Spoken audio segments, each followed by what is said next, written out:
Welcome to our channel. Today we how to reset your investment outlook with Charles Schwab detailed guide step by step clearly. To reset your investment outlook with Charles Schwab, first, log into your Charles Schwab account.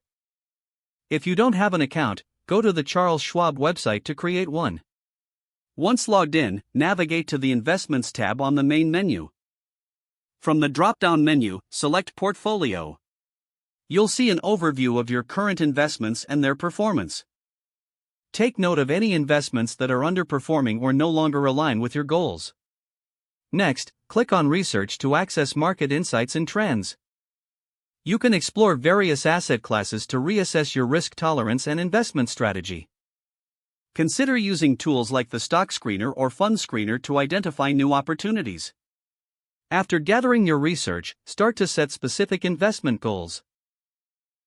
Reflect on factors such as your time horizon, risk tolerance, and financial objectives. To begin adjusting your portfolio, go to the Trade section. Choose the asset you want to buy or sell, and follow the prompts to execute the transaction. If you're unsure about which assets to choose, consider speaking with a Schwab advisor. You can schedule a consultation through the Contact Us section.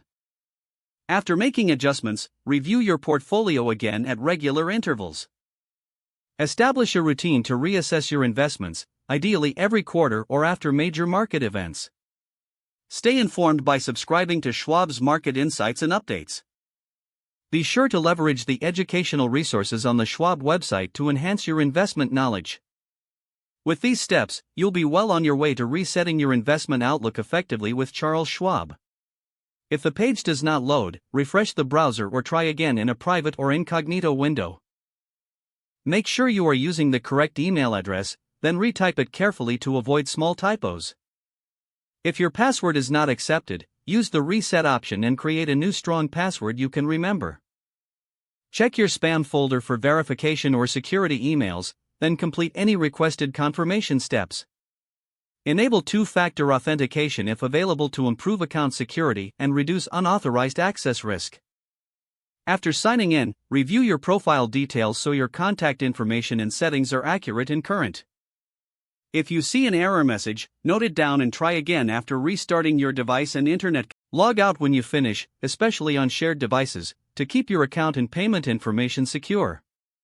If the page does not load, refresh the browser or try again in a private or incognito window.